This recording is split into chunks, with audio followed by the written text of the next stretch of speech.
किसी आम शख्सियत का कत्ल नहीं, नबी के वसी का, नबी के दामाद का, तुम्हारे अहले सुन्नत के चौथे खलीफा का, शियों के पहले इमाम का ना ना। सिर्फ मैं फज़ाइल पढ़ूंगा, मुझे कत्ल अली की वजह पढ़नी, हमारी मजबूरी है।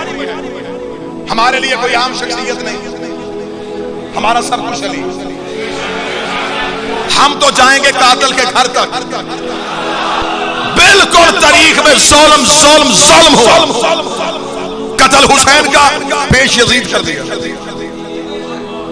ये नहीं पता कि पीछे साजिश कहां से था। बिल्कुल कत्ल अली में भी यही हुआ। अब्दुर्रहमान इब्न मुलजम ये कातिल है, किराए के कातिल भेज के कत्ल करवाना हिंदा के बेटों की पुरानी आदत है। क्या क्या लालच लिए गए, जहर कहां से आई, तलवार कहां से आई, साजिश कहां पर तैयार हुई, कतामा को किसने भेजा। ये सारे सवाल हैं जो आज भी मज़हब इस्लाम के सामने। आज चाहिए मुसलमानों को, रमजान का महीना हर दिन मना लेते हो, मस्जिदों के लाउड स्पीकर खोलो, सारा साल हमें कहते हो शिया सहाबा को बुरा कहते, शिया काफर है, शिया सहाबा को बुरा कहते, शिया सहाबा को बुरा कहने की वजह से काफर हो गए। लोमा सियालकोट में अड्डा पसरूरियां, इतना सियालकोट का नुमाइंदा मजमा से मैं तर्जमान बनाता हूँ, वीडियो कैमरे की जरिए पूरी दुनिया में मैंने देखी और सुनी जा रही है। मुझे बादशाह हुसैन की इज्जत की कसम है, हम कुरान के हाशिए पर लिख के देते हैं, जब बंदा नबी के सच्चे सहाबी को गाली दे वो काफर होता है। सर पे कुरान रख के बता, तू अली को सहाबी कहता है या नहीं कहता? अगर कहता है, जिसने मिंबरों पे अली को गाली दी, अब बता काफर था या सहाबी? हम नहीं कहते कि तुम शिया हो जाओ, तुम अली के कत्ल की मजम्मत तो करो,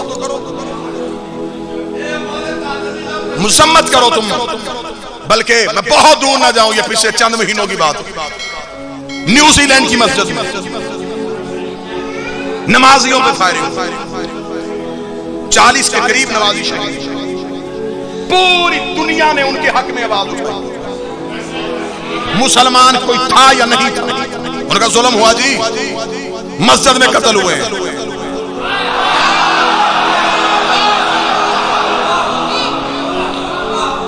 हुई पूरी दुनिया में तहरीक चली, इतनी जोरावर तहरीक बन गई कि आखिर न्यूजीलैंड की प्राइम मिनिस्टर को सेहत दुपट्टा सर पर रख के मुसलमानों के घरों में आना पड़ा। ईसाइयों के बच्चों ने मुसलमानों के घरों के दरवाजों पे दस्तक दे दे के उन्हें माजरतनामे भेजे, उन्हें सॉरी के कार्ड लिख लिख के भेजे। उन्होंने अपनी पार्लियामेंट के अजलास को तलावत कुरान से आगाज किया। अब सर पे कुरान रख के बताओ, वो ईसाई औरत दुनिया में मिसाल कायम कर गई। और मुसलमानों के बड़े बड़े उलमा ने कहा, इस ईसाई औरत ने मुसलमानों के दिल जीत लिए हैं, इसने मुसलमानों के दिल जीत लिए हैं। क्या वो सर पे दुपट्टा रख के मुसलमान हो गई थी? क्या वो कुरान पढ़ के मोमिना हो गई थी?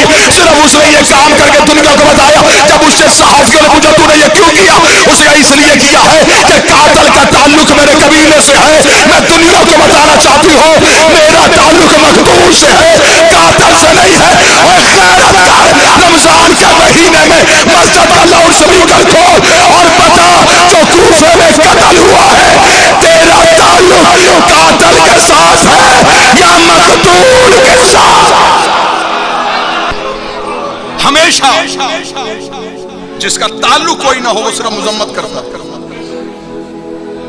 जिसका ताल्लुक हो ना उसका नाहक मारा जाए उसे चैन नहीं आता। वो कहता तब तक सुकून नहीं पाऊंगा जब तक कातिल इंतकाम को ना पहुंचे। तुम्हारी मस्जिदों की खामोशी सिर्फ मुजम्मत, हमें बेचैनी है।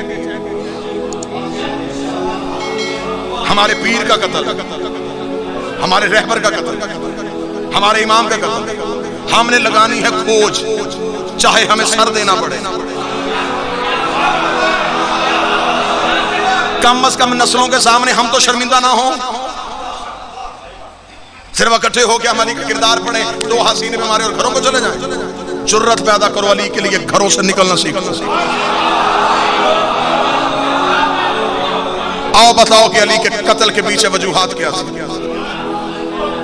अंधा कत्ल हो जाना जी, कहीं अंधा कत्ल, चौक चौराहे में कत्ल, कातिल का सुराग न मिलना। सबसे पहला सवाल हर इंसान के ज़हन में आएगा कि जो मारा गया है पता करवाओ इसकी दुश्मनी किस किस से।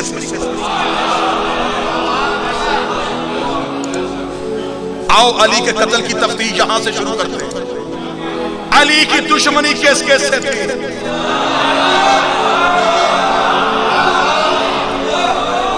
मजलिस में पढ़ चुका, नारे में लगवा चुका, दाद में ले चुका। जो एक खतीब की भूख होती है वो मेरी पूरी हो गई। अब देना मैंने सिर्फ पैगाम। दुश्मनी किस किस से? अगला सवाल फौरन, ये बात अगर मैं हक बचाना कहूं तो आप बोले। हर एक इंसान के जहन में सवाल ये आता है कि कत्ल होने से पहले इसकी आखिरी लड़ाई किससे हुई? कातिल पकड़े जाएंगे, थोड़ा आपने मजबूत रहना है। कातिल के घर तक मैं जाता हूं, ये हाथ होगा कातिल के गिरबान पे। इंतकाम तो तब लेंगे ना जब मेरा 12वां आएगा, फिर तो कब्रों से निकाल निकाल के पूछेंगे। अभी तो सिर्फ नॉमिनेट करने हैं, नामजद करने हैं कि बंदे थे कौन। आए तारीख से पूछते हैं कि अली की आखिरी दिनों में लड़ाइयां किस किस से हुई। तारीख के, जब मैंने तारीख से ये सवाल किया तो तारीख पे खौफ का पसीना आया। तारीख ने मुंह बदलने शुरू किए, तेवर बदलने शुरू किए। ना ढूंढ अली के कातिल, क्योंकि अली की आखिरी लड़ाइयां काफरों से नहीं हुई।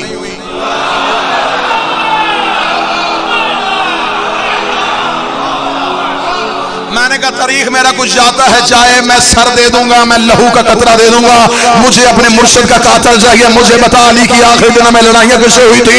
तारीख ने कहा फिर अगर तूने मेरे कलेजे में हाथ डाल ही लिया तो फिर सुन, अली की आखिरी जंग या सफीन में हुई थी या जमल में हुई थी। अब कातिल ढूंढना आसान हो गया। तेरी झोपड़ी चलती है तो चले, अली का कातिल या सफीन में है या फिर जमल में है। अब बताओ सफीन किसके साथ? बड़ी आसानी से तूने लिख दिया तारीख की किताबों में इज्तिहादी गलती थी। इधर भी मुसलमान नाम निहाद, इधर भी मुसलमान, दोनों तरफ के अफराद मारे गए। कुरान कहता है जिसने एक इंसान की जान ली उसने पूरी इंसानियत की जान ली। मौलवी थोड़ा हौसला करके मुझे सिर्फ इतना बता, सफीन में इधर अली है, इधर अली का मुखालफ, दोनों तरफ के लोग मारे गए। शहीद किस तरफ के लोग?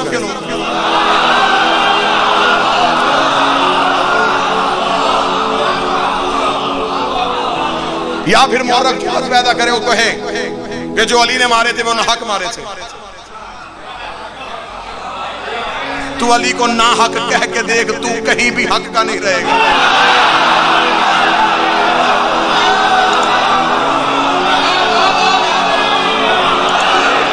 मैं नबी की हदीस यूं जनाटेदार तमाचा समझ के तेरे मुंह पे मारूंगा, जिसमें नबी ने कहा हक मा अली व अली माल हक, हक अली के साथ है, अली हक के साथ है। मेरे अल्लाह हक को उधर फेर दे जिधर मेरा अली फिर जाए। नबी ने ये नहीं कहा था कि अली को उधर फेर दे जिधर हक फिर जाए। नबी ने कहा हक उधर फेरना जिधर अली फिर जाए, हक उधर फेरना अगर अली फिर जाए। इसका मतलब अली मस्जिद में है, हक मस्जिद में है, अली मिंबर पे है, हक मिंबर पे है, अली जमल में है, हक जमल में है, अली सफीन में है, हक सफीन में है। अब मुझे ये ना बता अली के मुकाबले पे आया था, आई थी, जो भी अली के मुकाबले पे आया अली के मुकाबले पे नहीं आया, हक के मुकाबले पे। हक के मुकाबले पे जो आए, जब आए, जहां से सफीन में यूं हजारों, और अली के मुकाबले पे हालत क्या होती है जब अली के सामने इंशाल्लाह 24 जून चौक घंटाघर सियालकोट कैंट आपके सामने बशर्त जिंदगी और सेहत साथ से इमाम ज़मा की कचहरी से मौसूल हुई तो आपके सामने ड्यूटी होगी। अली के सामने जो सफीन में खड़े थे, मालिक अमीर अल मोमिनीन ने मालिक इस तरह का मालिक इन पे हमला करके, मालिक अली का कमांडर था, इतना बहादुर था, दराज का था। जनाबे मालिक सरकार घोड़े पे बैठते तो पांव जमीन पे लगते।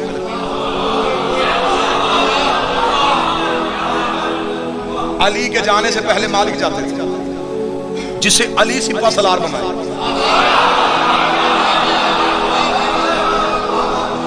जब ये इसकी शाम में फरौन शाम की हुकूमत थी ना, तो उस वक्त ये बार बार मौला अली को खतों के जरिए ना धमकियां देता था, खतूत लिखता था, बार बार खत लिखता था। मौला अली एक खत का जवाब देते, एक खत का जवाब देते। एक दिन अली जलाल में बैठे, अली फरमाया क्या ये जाहिल है, ये रोजाना कातब भेजता, रोजाना कोई ना कोई कासद भेज देता है। मौला अली ने अपने नौकर को बुलाया, नाम था उसका तरमा बिन अदी। अली ने फरमाया तरमा वो बार बार वो शाम से खत लिख रहा है और बार बार मुझे जवाब देना पड़ता है, तू मेरा खत लेके जाएगा? तरमा ने कहा बादशाह खत दे, आज के बाद खत नहीं लिखे। अली के नौकरों तेरी जूती पे जवानियां मारो और मेरे बादशाह का कलमा पढ़ने वालों, मेरा मालिक तू खत दे, मैं इसे जवाब के काबुल छोड़ूंगा नहीं। जनाब तरमा, क्योंकि मैंने जनाब मालिक की मिसाल दी थी, दराज कद कहा तो मेरे जहन में जनाब तरमा आ गया।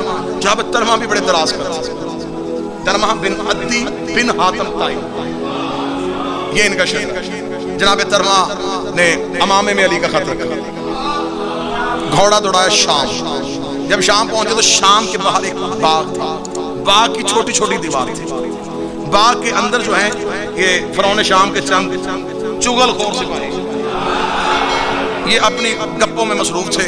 इन्होंने देखा कि दीवार से ऊपर किसी का सर नजर आ रहा है। इन्होंने ऐसे देखा, इन्होंने कहा ये कौन है, कहां से आया है?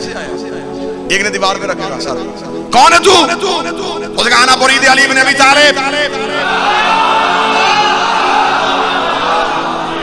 अबू तालिब के बेटे अली का कासिद हूं। वो फौरन दीवार से नीचे आया, उसका कासिद आया अली का, दरबार पे जा रहा है। किसी को मजाक करे, किसी को ताना दे। एक शरारती दीवार पे आया, उसने कहा हाल में निंदा के खबर सभा, क्या तू आसमान की खबरें लाता है? उसके लंबे कद को मिसाल दी, लंबे कद को मजाक किया कि क्या तेरे पास आसमान की खबरें हैं? ये कहने के बाद बाकी मुस्कुराए। तरमा ने अपना घोड़ा बिल्कुल दीवार के करीब किया, कहेंगे हाँ मेरे पास आसमान की खबरें हैं, आसमान पे मौत है, मौत पे अमर है, औले अमर अली है, मैं उसकी तरफ से आया हूं। आसमान पे मौत है, अमर पे एक औले अमर है, मुझे उस अली ने भेजा। ये कहने के बाद तरमाने का और तारफ करवाऊं, सर खजाते हुए जल्दी से खुदा जल्दी जा दरबार में, जाकर तैयारी करो, आम का असद नहीं, बहादुर भी है, फसीह भी है, बलीग भी है, बात करने में मोहलत भी नहीं देता। दरबार वालों से जल्दी जल्दी तैयारी करो, दरबार का मंजरनामा बदलो, ऐसे बंदे हाजिर तैयार करके बैठो जो इसे फिलबदी जवाब दे। फौरन उसे खबर पहुंची, उसने कहा जल्दी जल्दी जल्दी जल्दी। अपने तई जो अपने सियाने समझता था, हर बंदे के सियाने भी अलग अलग होते हैं, उसने अपने सियाने सियाने बंदे जो है वो दरबार में बिठा दिए कि वो अली का कासद आ रहा है, उसके सामने जरा होशियार होकर जवाब देने हैं। वो पता चला है कि वो हाजिर दिमाग बड़ा है, फौरन जवाब देता है। तरमा यूं बिल्कुल दरबार के सामने आया। अब दरबार के सामने दरबारी गुन्ने से तरमा ने सीधा अपना दरबार के अंदर सिपाहियों ने नेज़े डाले, तरमा का ऊंट अंदर। लोग देख रहे हैं ये क्या कर रहा है, वो ये ऊंट समेत अंदर आ रहा है। बिल्कुल तरमा ने आके दरबार के वस्त में अपना नेज़ा डाला, नेज़े से अपना ऊंट।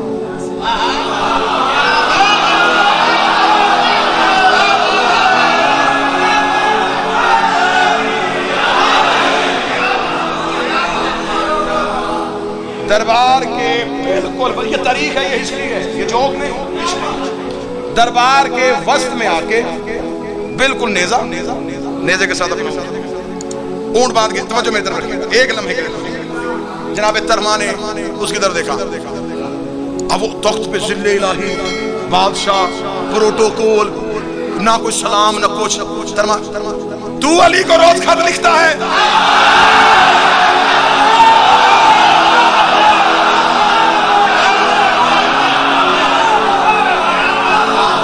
उसने कहा हद हो गई, इसी वजह से मैं अली से दंगे करता हूँ। अली ने ऐसे ऐसे नौकर रखे हुए हैं जिन्हें मिंबरों पे जाने के, जिन्हें सफारतकारी के न तहजीब है न आदाब है। पहली बार किसी के दरबार में जाए ऐसे बात करते हैं, ऐसे गुफ्तगू करते हैं। जनाब तरमाने का क्या गलती की है मैंने? उसने कहा तू दरबार में आया, तूने मुझे सलाम नहीं किया और फौरन गुफ्तगू शुरू कर दी। तरमा कहते मेरा दिमाग खराब है, मैं तेरी सलामती मांगू, मैं तो तेरे लिए मौत का पैगाम लेके आया। सलाम तो सिर्फ अली के लिए है, सलाम तो सिर्फ अली के लिए है। मैं तेरी सलामती क्यों मांगू? मैं तो तेरे लिए मौत का पैगाम लेके आया हूं।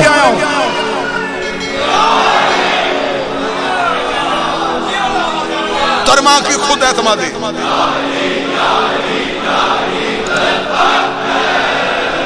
तरमा की खुद एतमादी देखी। अब उसने कहा अच्छा चल ठीक है, सलाम नहीं किया, तू दुश्मन है मेरा, तू अली का दोस्त है, तू मुझे अच्छा नहीं समझता, ठीक है तूने मुझे सलाम नहीं किया। हद हो गई, इंसान है कि नहीं है तू? तरमा ने कहा क्या किया मैंने? तो कहां लाके ऊंट बांधा तूने? तरमा ने अपने ऊंट को देख, तो फिर कहां बांधता? दरबार के बाहर बकायदा जगह बनी हुई है, वहां सवारियों को खड़ा करते हैं, इजाजत लेके दरबार में आते हैं। खुद इजाजत नहीं, लाके ऊंट मेरे दरबार के वस्त्र में बांध दिया। ये अली के नौकरों का तरीका। उसके चेहरे की रंगत बदली। तरमा थोड़ा सा आगे गया, उसका सरकार थोड़ा काबू में रहिए, मैं बाहर ऊंट बांध के आ जाता, ऊंट चोरी हो जाता, तुझे तो ये भी नहीं पता चलता कि ऊंट है कि ऊंट नहीं है। जिसके पास मैं आया हूं, तेरे बारे में तो हमें खबर वहां पहुंच गई है कि तुझे तो दिन की रोशनी में फैसला करते हुए पता नहीं चलता। अब उसका नया नया फैसला तो बड़ा मशहूर हुआ था। अब उसने फौरन कहा, उसने कहा अच्छा चल छोड़ छोड़ सारी बात, काम बता किस काम आया? खत लेके आया हूं अली का, दे बिस्मिल्लाहिर्रहमानिर्रहीम। अमामे से अली का खत निकाला, चूमा, आंखों को लगाया। अब अदब कर रहा था, लोग देख रहे थे। इसे इश्क कहते हैं, इसे प्यार कहते हैं। देख आशिक तो है ना। उसने देखे फौरन कहा, उसने कहा खत अमामे में रखते हैं, खत जेब में रखते हैं, तू अमामे में क्यों रख के लाया है? तरमा कहता तेरे जैसे का जेब में रखते हैं, अली का खत।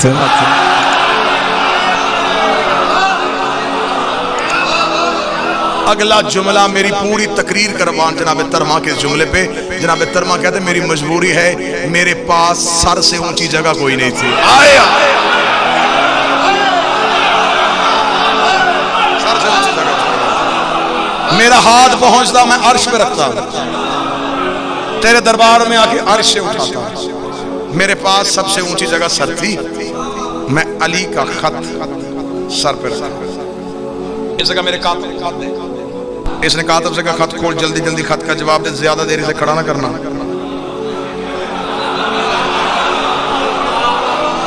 जितनी देर खड़ा रहेगा सिवाय हमारी जिलालत के कुछ नहीं करेगा।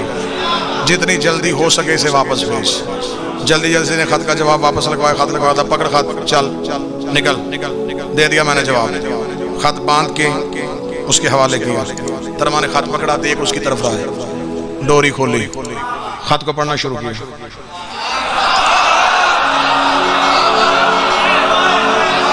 उसने तख्त पे बैठ के देखेगा, उसने कहा मुझे समझ नहीं आती, अली ने ज़हीन बंदा भेजा है या पगला भेजा है? तुझे हर बात में मैं टोक रहा हूं, तुझे किसी बात की तहजीब नहीं है। तूने खत दिया मुझे अली का, मैंने जवाब दिया अली को, तू खत लेके कूफे जा, अली को जवाब दे, अली वापसी खत लिखे, तूने यहीं खड़े होकर पढ़ना शुरू कर दिया। तरमा कहता अच्छा तो पहले मैं तुझसे जवाब लूं, फिर वहां जाऊं, फिर अली से जवाब दे, फिर तेरे पास लेके आऊं, फिर तू जवाब दे, फिर अली के पास लेके जाऊं। इतना वक्त नहीं है, मैं अली की ज़ियारत करके इबादत करता हूं।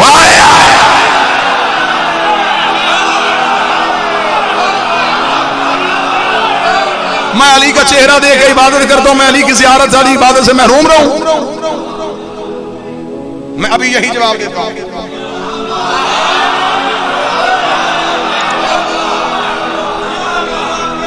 उसमें उसने खत में जो जवाब लिखा था, तारीख में आज भी उसने उसे पहली सतर लिखी थी। उसने कहा अली मुझसे ये सोच के लड़ने के लिए आना, मेरे पास फौज राई के दानों से ज्यादा है,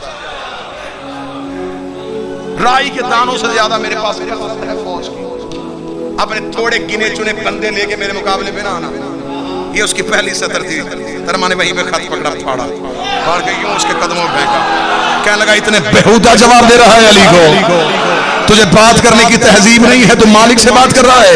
ऐसे मालिक से बात करते हैं? क्या लिखा तूने? तेरे पास राई के दानों के बराबर फौज है, तुझे नहीं पता? अली के पास मालिक जैसा मुर्ग है, तेरे दाने चुन चुन के खा जाए।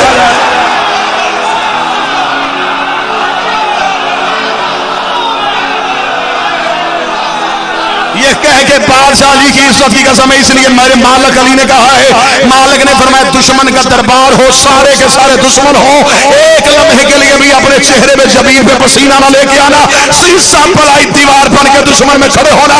अली कहते अगले लम्हे में हम तुम्हारी जुबान बनेंगे, हम तुम्हारी गुफ्तार बनेंगे। तुम्हारे दुश्मन के दरबार में खड़े होगा, तूने अली को चैलेंज किया है, मैं अकेला आया हूं, तू फौज लेके आ, मैं लड़ने को तैयार। अब ये है अली के नौकरों की जहानत। अब बहुत लंबा वाकया, मुझे यहीं पे अगली एक सदर पढ़ देता हूं। जब तरमा ने जवाब दर जवाब दिया ना, तो फिर उसने तरमा के जाने के बाद अपने लोगों से कहा, काश मेरे पास अली के नौकरों जैसा एक होता।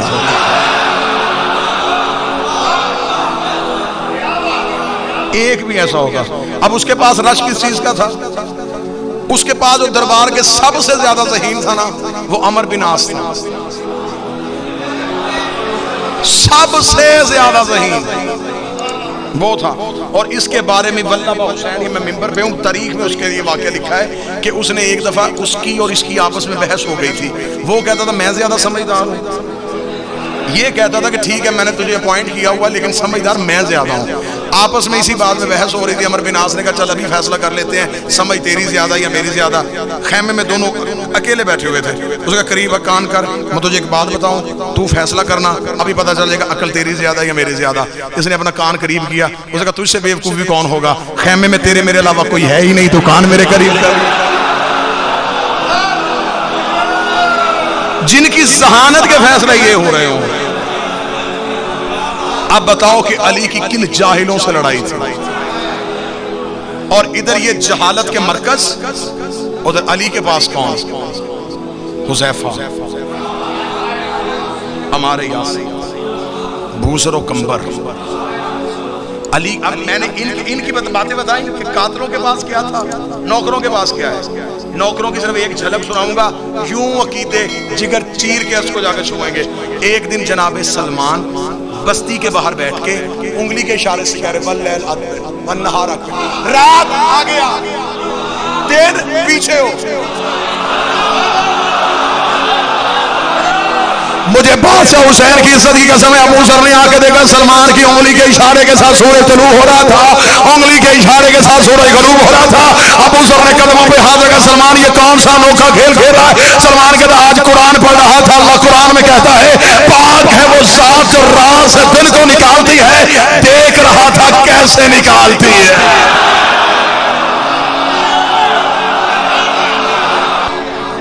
कातल अली का या सफीन में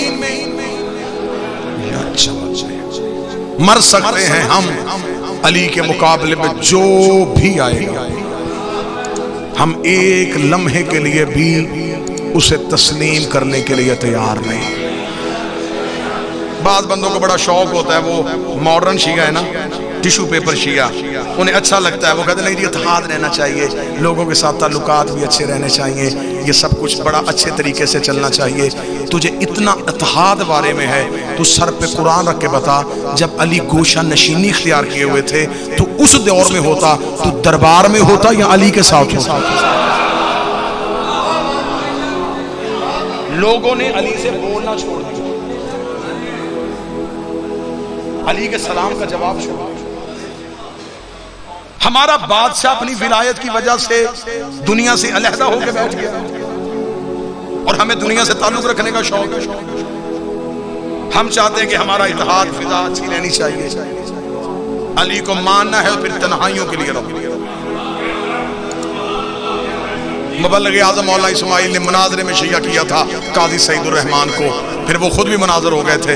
काजी सईदुर रहमान से एक मुनाजरे में मुखालिफ मौलवी ने कहा था, काजी सईदुर रहमान मैं तुझ पे सवाल करने लगा हूँ, फर्ज कर तू शिया नहीं, मैं सवाल करता हूँ। उसने कहा बकवास बंद कर, इसी फर्ज में मर जाऊं, जहन्नम में चला जाऊं।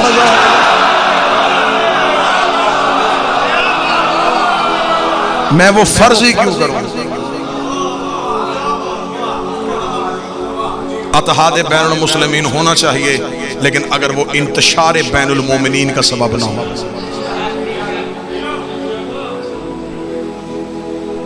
हम इत्तेहाद करेंगे लेकिन अली के नाम। तू अली का बन, मैं तेरी जूती को अपने सर पे रखूं। मैं तेरे पांव के तलवे को चाटूं, तू अली का बन। और अगर तू अली के दुश्मन से भी ताल्लुकात रखे, फिर सर पे कुरान रख के बता पत्थर क्यों खाए थे अली की बेटी।